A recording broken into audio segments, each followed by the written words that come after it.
Let's break this down. First, you heard from Democrats Chuck Schumer, Joe Biden, Barack Obama, Antony Blinken, Jen Psaki, saying Iran is an imminent threat to the world. Then J.P. Morgan Chase's Jamie Dimon agreeing with them, rebutting the Democrats now claiming Iran is not a threat.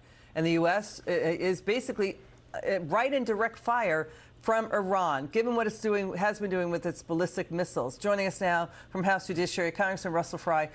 It's great to see you again. What do you expect from the president's address to the nation tonight? Because Jamie Dimon is also reiterating what U.S. military officials here and around the world are warning, that Iran is moving on ICBMs armed with atom bombs that can reach Europe and potentially the United States.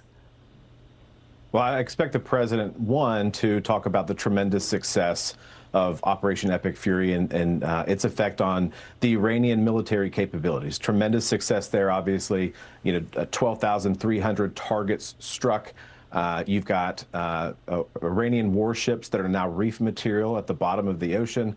Tremendous success on limiting their capabilities, which is good for, and you've heard this from the UAE and others, they are celebrating the fact that Iran is not rattling their saber every single day. So I think the president's going to talk about that. He's going to give everyone an update on the current state of play and what's going on with Iran, and then to maybe telegraph how this thing looks winding down. Don't know what that looks like. We'll wait to see what he talks about tonight. But as we've seen indicated, they're running out of targets to hit.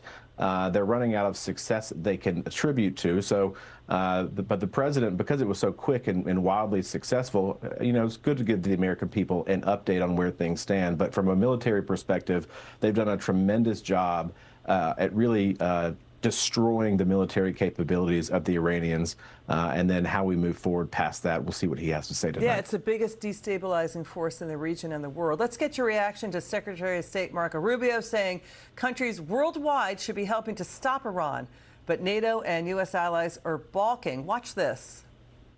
Hundreds of billions of dollars. Over the years, trillions of dollars, and all these American forces stationed in the region. If we can only use, in our time of need, we're not going to be allowed to use those bases.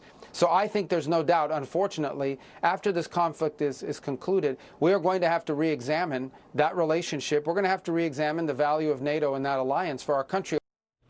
What do you make of this? Because the president reportedly was mulling getting the U.S. out of, quote, paper tiger NATO. What do you think?